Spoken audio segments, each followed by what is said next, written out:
지난주에 이어서 계속 실망시키는 가족에 대한 거짓 전제에 대해서 뒤이어 또 마저 마무리를 지으려고 합니다. 저 사람 때문에 내 인생이 힘들다라는 이 거짓 전제, 마음속에 거짓 안경이죠. 이걸 통해서 발생되는 악의 교묘한 속임이 8가지 있다고 그랬습니다. 그게 뭐였죠? 원망하고, 피해의식, 무력감, 통제욕구, 감정 의존, 기쁨 상실, 정죄와 판단, 관계적 거리두기. 이것이 종합 선물 세트로 악이 우리 가정 안에서 행하고 있었던 것이에요. 그래서 오늘은 마지막인 정죄와 판단 그리고 관계적 거리두기를 살펴보도록 하겠습니다. 제목은 저 사람 때문에 힘든 인생은 없다. 정죄와 판단, 관계적 거리두기에 덫에서 벗어나 선택의 권세를 회복하라 라는 주제로 말씀을 선포하도록 하겠습니다. 저 사람 때문에 내 인생이 힘들다라는 생각, 이 믿음, 여러분 얼마나 해결하셨습니까? 정말 여러분 가족 안에 있는 남편이나 또 아내, 아이들 아니면 내 부모 때문에 내 인생이 힘들다라고 그런 생각이 남아 있습니까? 예. 조금이라도 남아있다면 그것은 내가 아닙니다. 짓밟아 버려야 돼요. 그렇게 그것에 동의해 줄 때 우리는 악이 원하는 생각과 감정과 의지 안에 끌려다니게 되는 것이에요. 그래서 우리는 오늘 설교를 마지막으로 저 사람 때문에 내 인생이 힘들다라는 어떠한 악의 메시지도 허락해 주면 안 됩니다. 할렐루야. 그것을 허락했을 때 무엇이 발생돼요? 정죄와 판단이 발생됩니다. 이 정죄와 판단 때문에 상대방의 실수만을 계속 바라보게 돼요. 장점을 보는 눈은 점차 희미해지고 문제만 보는 눈만 더 선명해졌던 것입니다. 처음에는 당연히 그 사람이 준 상처 때문에 그럴 수 있습니다. 그러나 원망이 반복되면 마음속에 법정을 열게 되고 그리고 우리는 판사의 자리에 올라서게 돼요. 그래서 상대방이 하는 말, 상대방이 하는 행동, 또 상대방의 표정, 상대방의 실수 그 하나하나를 증거로 수집하기 시작해요. 그래서 그것을 마음에 새겨 넣어요. 그러다 보면 어느덧 나의 판단은 정당화되기 시작하고 또 더 나아가 정의로운 일이라는 확신까지 들게 됩니다. 그리고 어느덧 혐오로까지 변신하게 돼요. 악에게 완전히 묶여버리게 되는 것입니다. 왜 이렇게까지 악에게 속절없이 당하게 되는 걸까요? 이미 마음속에서 저 사람은 문제가 있는 사람이야. 이렇게 판결을 내려버렸기 때문에 그렇습니다. 그래서 문제 많아 보이던 상대방이 어떤 좋은 행동을 해도 그것이 보이지 않아요. 오직 그의 잘못만 보여요. 이렇게 악에 의해서 내 시야가 갇혀버리는 거예요. 가장 무서운 결과는 무엇입니까? 상대를 정죄하는 사람이 되는 것뿐만이 아니라 더 나아가 내 마음이 정죄의 감옥 안에 갇히게 되는 것입니다. 그 정죄의 감옥 안에 갇힌 그 마음은 하나님의 빛을 불편해하게 돼요. 그리고 더 나아가 두려워하기까지 어두워지는 거예요. 그래서 말씀이 위로가 아니라 공격처럼 느껴지고 자신을 나무라는 것으로만 들리게 되는 것입니다. 제가 계속해서 말씀드렸듯이 법정을 열어서 상대방을 감옥에 넣으려 했지만 실제로 감옥에 갇힌 사람은 누구라 그랬죠?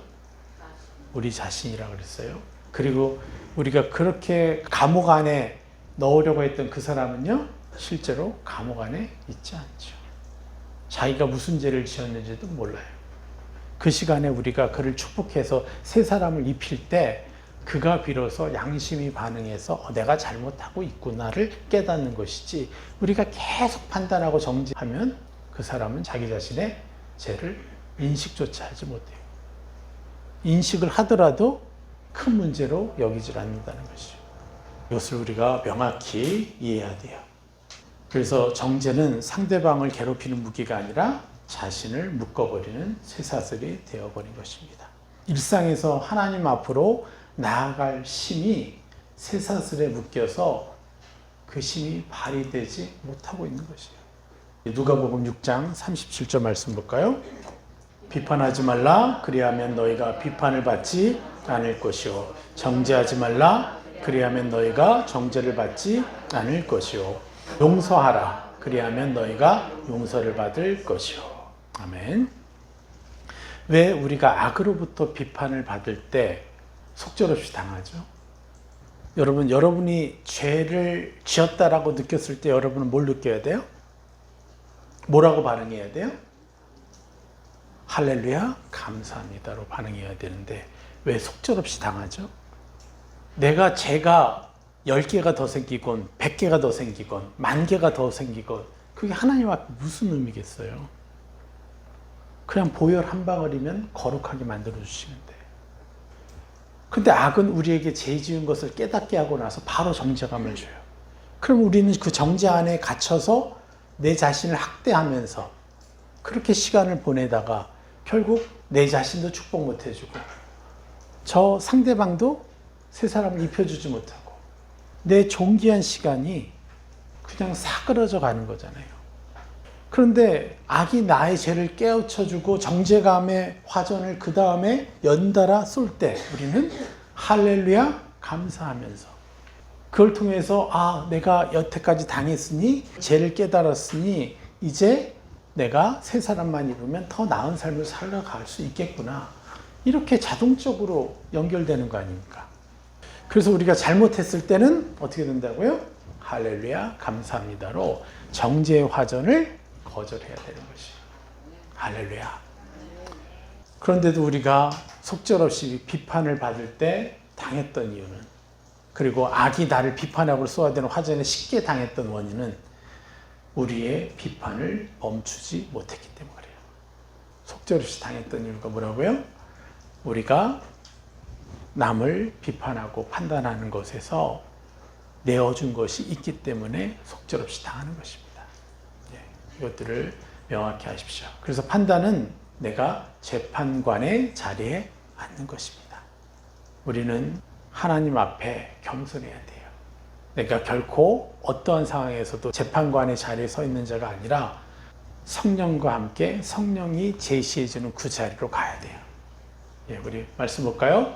야고보서 4장 11절.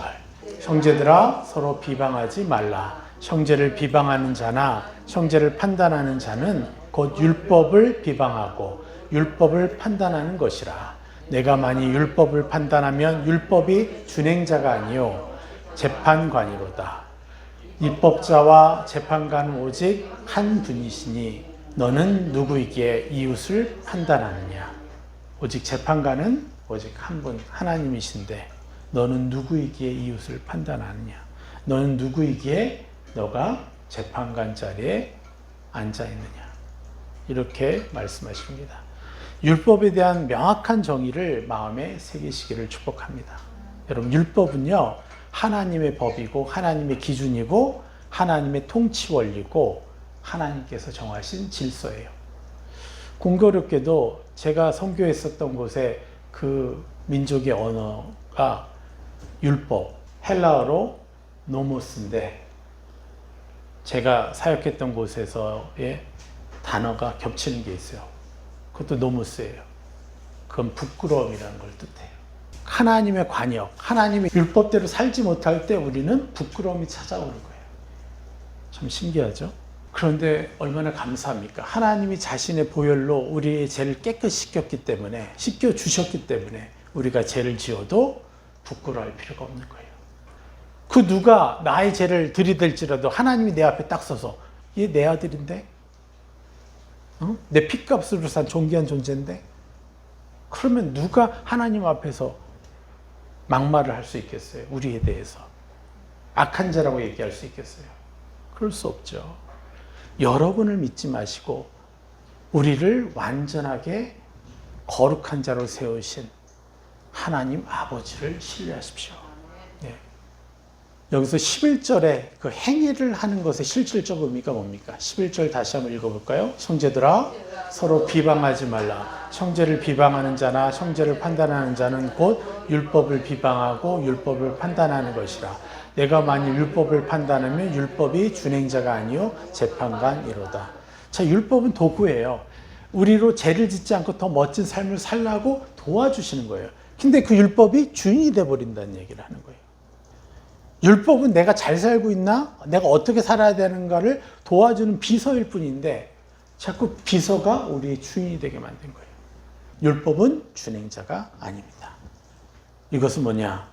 율법을 판단하는 자요 재판관 자리에 앉는 것이요 완전한 신성모독의 행위가 바로 율법이 주인의 자리, 재판관 자리에 있을 때 그런 것입니다.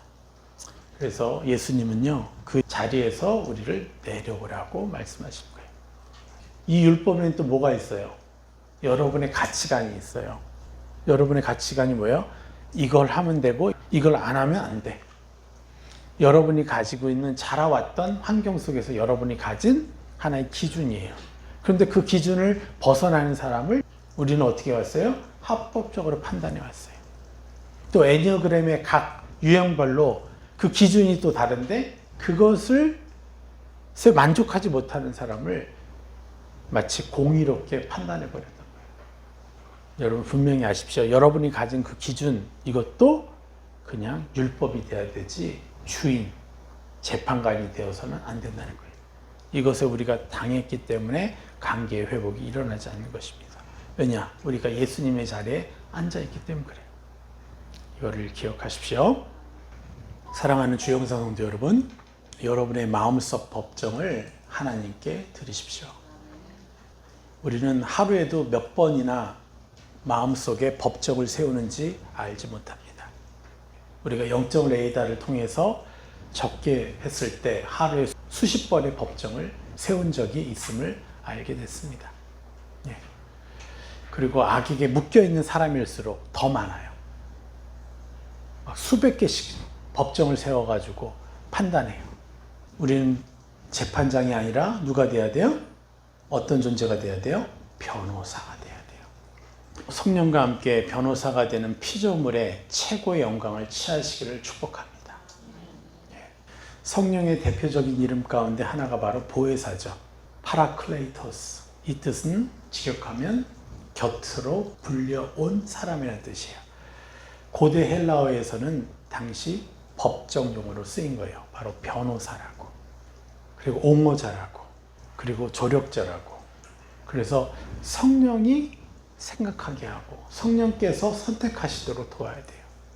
그래서 내 앞에서 나에게 상처 준 사람을 위해서 내가 변호사가 될 수 있다면요. 이거는 너무도 영광스러운 하나님의 자녀가 되는 것이에요.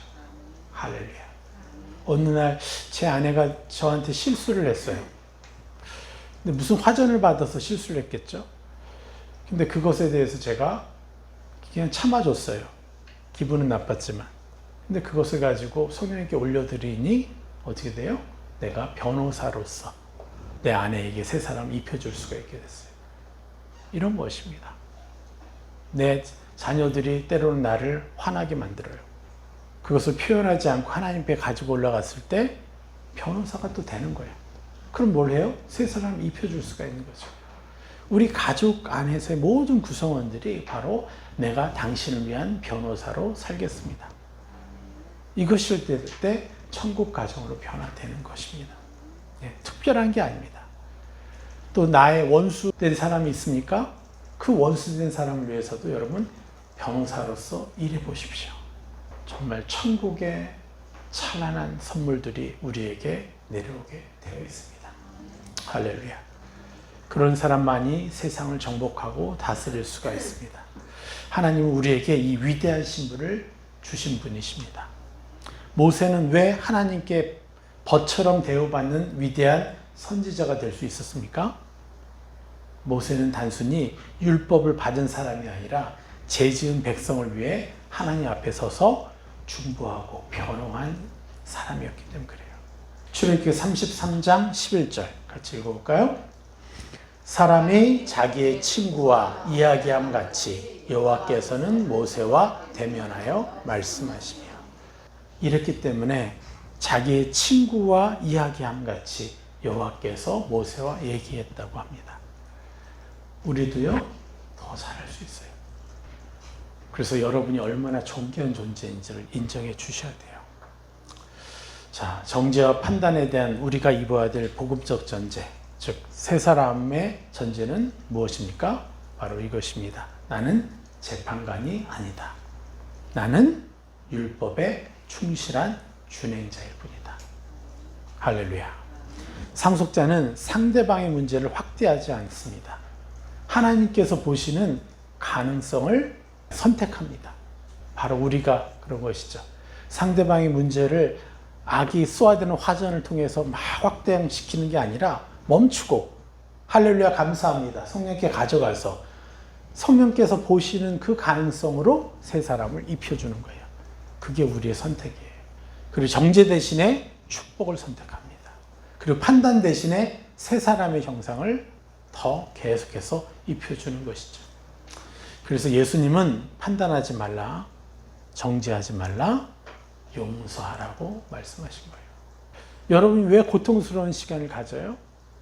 왜 악에게 내 감정과 내 생각과 내 의지가 끌려다녀요?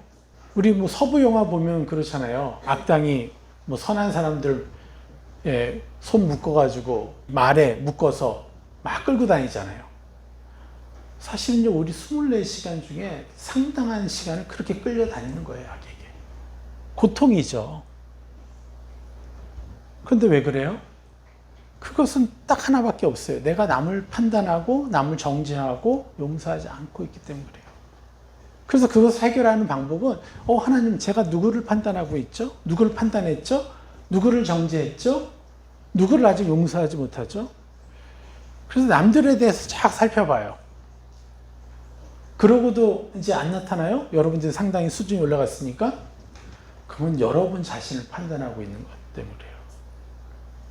여러분 자신을 정죄하고 있고 여러분 자신을 용서해 주지 못하고 있기 때문에 그래요. 제발 우리 자신을 용서해 줍시다. 내가 원했던 삶을 내가 선택해 온 게 아니에요.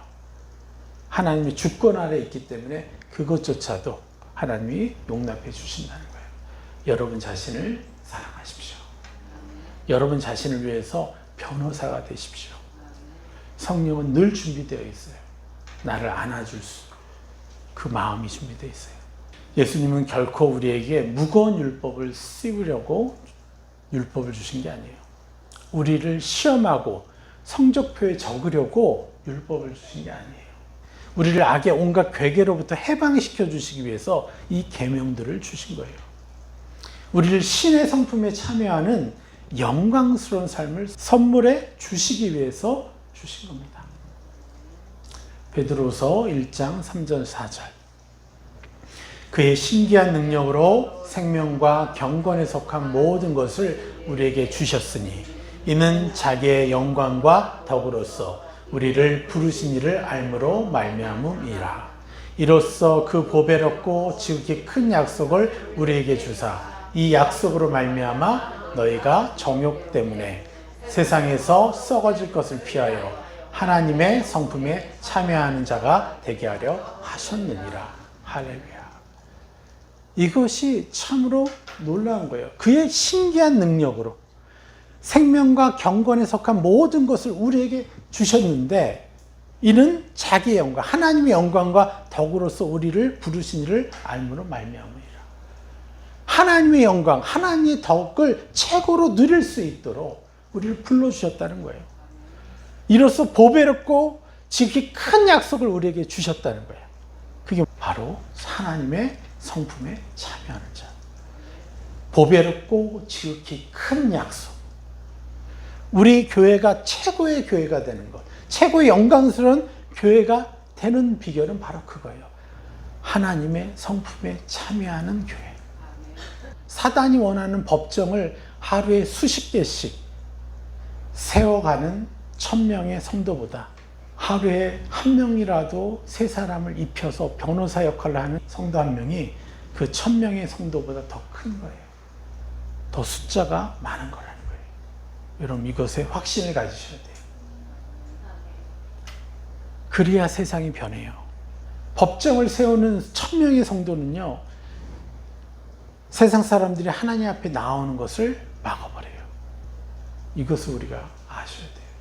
그래서 우리는 생명을 다해서 정말 변호사로서 세상을 다스리는 상속자의 삶을 사는 그 사람들을 만들기 위해서 노력해야 되는 거예요. 여러분이 공부해서 대학 교수가 되고 의사가 되고 뭐가 되고 그게 뭐가 그렇게 중요합니까? 몇십 년 지나면 사그라질 것을. 근데 하나님 앞에 드릴 그 영혼들은 어디 있습니까? 우린 때를 얻든지 못 얻든지 자신의 셀을 개척해내고 그들로 사람을 축복하는 그러한 사람들로 그런 셀을 개척하기 위해서 매일의 관심이 거기에 집중되어 있어야 되는 것입니다. 이게 우리를 부르신 하나님의 뜻입니다. 판단하지 않고 정죄하지 않고 용서를 늘 베푸는 삶은 피조물에게 있어서 최고의 영광스러운 삶인 것이에요. 상속자들에게만 주어진 권세인 것입니다. 그러니 여러분, 여러분의 환경에 감사하십시오. 그들에게 행하는 신의 성품이 엄청난 상급이란 걸 기억하고 감사하십시오. 할렐루야. 예. 그럼 8번째로 관계적 거리두기. 관계적 거리두기로 들어가 보도록 하겠습니다. 자, 관계적 거리를 두는 그런 과정이 너무 많죠. 적당한 관계 안에. 세상 말로 얘기하면 가깝고도 먼 당신인 거죠. 네. 참 마음이 점점 다치게 되죠. 그리고 냉소와 무관심, 체념으로 흘러갑니다. 관계적 거리두기 안에 갇혀 있으면요, 그 전제에 있으면 마음이 점점 다쳐요. 냉소, 무관심, 체념으로 흘러가 버려요. 처음에는 상처받지 않기 위해 시작한 것인데, 그러나 결국 사랑하는 능력 자체를 잃어버리게 돼요. 사람들은 흔히 말합니다. 이제 기대 안 해. 이제 포기했어. 상관 안 해. 그러나 그것은 자유가 아닙니다. 상처받지 않기 위해 마음을 얼려버리는 상태인 거예요. 그래서 원망의 마지막 종착역은요, 관계의 단절이 되는 것입니다. 사탄이 원하는 것은 싸움 자체가 아니에요. 그저 사랑이 흐르지 못하기만 해도요, 충분히 자기 일을, 우리를 조종할 수 있어요. 가장 무서운 결과는 무엇이 되겠어요? 상대방을 잃는 것이 아니라 사랑할 수 있는 내 마음을 잃어버리게 되는 거예요. 그래서 한 사람을 잃어버리는 것뿐만 아니라 더 사랑할 수 있는 하늘 차원의 위대한 능력을 잃어버리게 된다는 거예요. 그래서 사랑조차 하기 싫은 상태로 넘어가는 거죠. 예, 왜 요즘에 젊은 세대들은 왜 결혼하기 싫어하고 결혼해도 아기를 안 가지려고 할까요? 자기가 살아왔던 가정의 모양이 아름답지 못하기 때문에 그래요. 또 다른 지옥 속에 들어가기 싫은 거예요. 또 내가 저런 부모 밑에서 자라서 내가 과연 좋은 부모가 될까? 자신도 없는 거예요. 그래서 하나님이 필요한 거 아닙니까? 그냥 교회만 다니는 게 아니라 하나님과 친밀히 교제함으로 내 생각, 내 감정, 내 의지 하나하나를 성령과 교제하면서 내가 잘못 배웠던 것을 짓밟아버리고 벗어버리고 하나님의 좋은 것은 내가 취하고, 이게 진정한 신앙생활이잖아요. 그냥 주일 예배 참여해서 죄책감을 조금 씻어내고 아니면 좀 덜어내고 나머지 다음 한 주를 살아가고 또 다시 돌아와서 한 주 동안 죄짓다가 다시 돌아와서 또 그것을 어느덧 좀 덜어내고 다시 세상으로 나아가고, 이런 게 아니라 나날이 성령 하나님과 친밀히 교제함으로 예수 그리스도의 형상, 그것이 더더욱 부활되는 것이 진정한 신앙생활이요 진정한 교회인 것이죠. 사랑조차 하기 싫다? 이것은 악의 괴계인 거예요.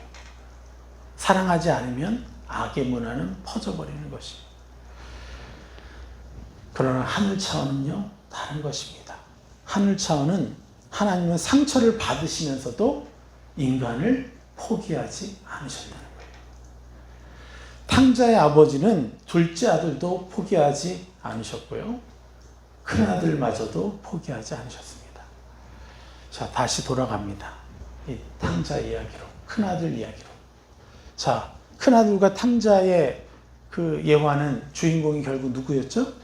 탕자였습니까? 큰아들이었습니까? 결국은 큰아들이었어요. 죄 지은 자는 자기의 죄가 심해서 깨닫는데 적당히 거룩한 자는요, 자기의 죄를 몰라요. 하늘의 찬란한 빛을 가지고 와야만 보이는데 그것마저도 삐져버려요. 그래서 우리는 죄 앞에 할렐루야 감사합니다를 외쳐야 돼요. 그래야 내 죄를 겸손히 받아들이고 희망의 메시지로 받아들이는 것입니다. 하나님은요, 하나님 아버지는 사랑하는 것을 포기하지 않으셨어요. 둘째 아들도 큰아들도 포기하지 않았다는 거예요. 그러나 큰아들은 어떤 상태에 있었습니까? 땅의 시야에 묶여 있었어요. 누가복음 15장에서 큰아들은 집에 있었지만 마음은 이미 아버지와 멀어져 있었습니다. 그는 항상 아버지 옆에 있었지만 아버지의 일을 해왔지만 마음은 이미 아버지와 멀어져 있었어요. 바로 관계적 거리두기의 대표적 인물이 바로 큰아들이었던 거예요. 큰아들은 아버지께 자기 친구들과의 관계를 나누지 못했습니다. 아버지, 내 친구들과 같이 놀면서 양 한 마리 잡고 싶습니다. 그들에게 베풀기도 하고 싶고요. 제 체면을 위해서 아버지, 제게 양 한 마리를 내어주십시오. 이렇게 말을 할 수 있는데 말을 못했어요. 이건 관계적 거리두기인 거죠. 관계적 거리두기가 편할 수도 있어요. 그러나 그 관계적 거리두기를 우리가 해결하지 못하면요, 우리는 온전한 가정이 될 수가 없어요. 큰아들은 자신의 필요와 자신의 상태를 말하지 못했습니다. 상처는 사람을 멀어지게 만들고 사람을 냉소하게 만들고 체념하게 만듭니다. 그래서 이러한 상처 때문에 자신의 상처를 아버지께 말씀드리지 못했어요. 왜 상처받았어요? 큰아들은 저렇게 방탕한 둘째 아들에게 그 자신의 재산의 반을 내어줬어요. 아들과 상의하지도 않고. 그러니까 그때부터 아들은 상처받은 거죠. 그리고 자신의 필요를 얘기하지 않습니다. 그러니까 어떻게 돼요? 관계는 점점 멀어지게 되는 거죠. 그럼에도 불구하고 아버지는 이 아이가, 큰아들이 자신에게 그런 불만들을 가지고 나오기를 원하셨어요. 그런데 큰아들은요, 가까이 오질 못했어요. 왜요? 악에게 묶여 있었기 때문에. 그럼에도 불구하고 아버지는 기다리셨어요. 그리고 둘째 아들이 돌아왔을 때, 큰 잔치를 벌렸을 때 그는 분노했고 들어오질 못했죠. 그러나 아버지는 어떠하셨어요? 아들을 찾아 집 밖으로 나왔어요.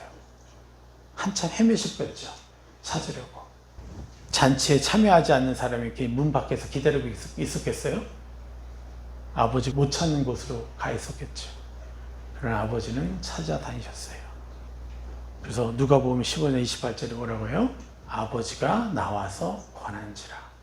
계속 권면하셨다는 거예요. 계속 초청하셨다는 거예요. 계속 설득하셨다는 거예요.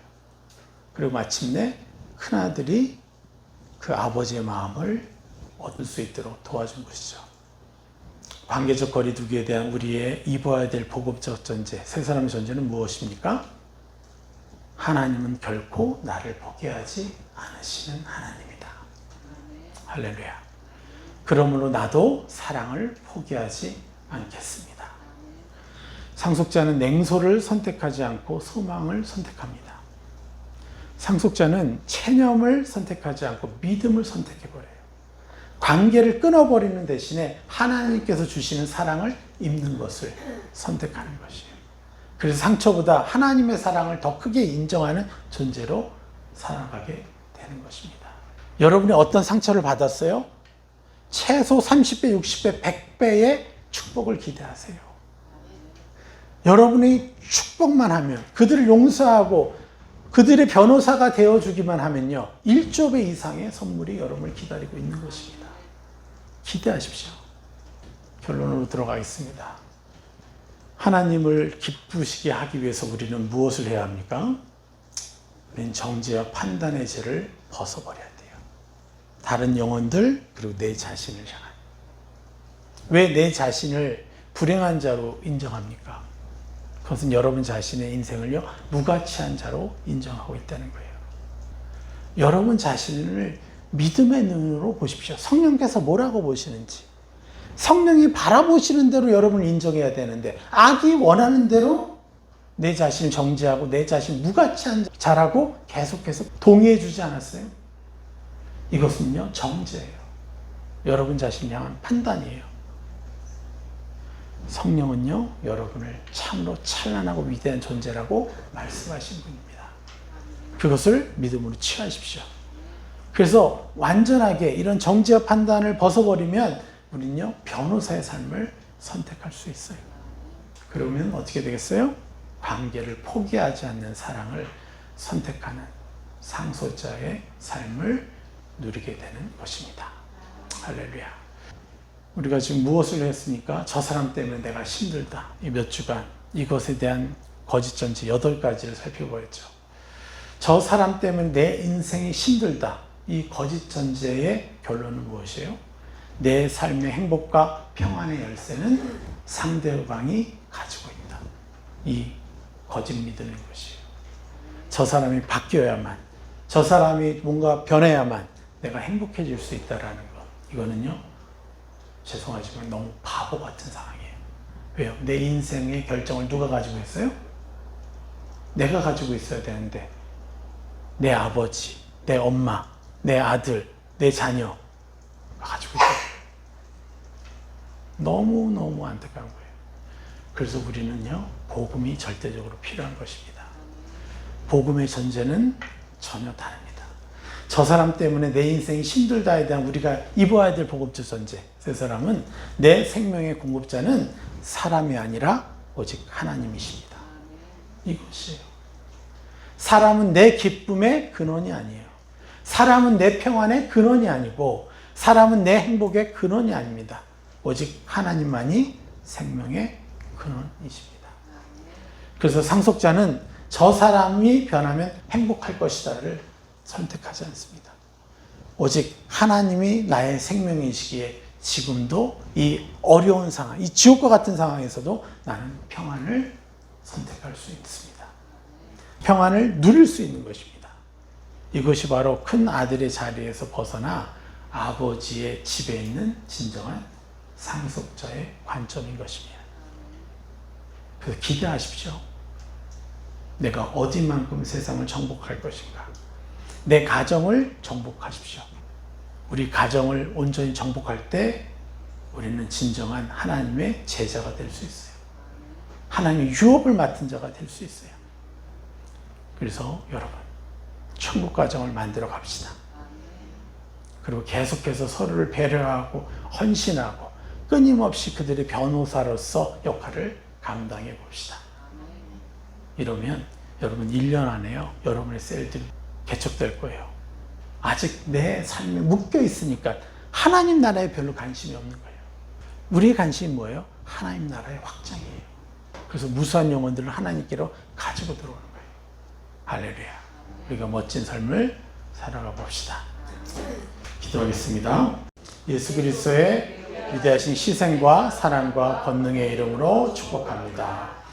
저와 가족과 공동체와 모든 영혼들로 하여금 마음속에 열려있던 모든 정죄의 법정을 분별하고 스스로 재판장 자리에서 내려오는 겸손의 자녀가 된 것에 감사합니다.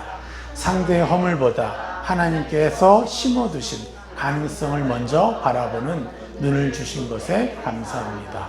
재판관의 자리를 내려놓고 성령과 함께 변화하는 자녀가 된 것에 감사합니다.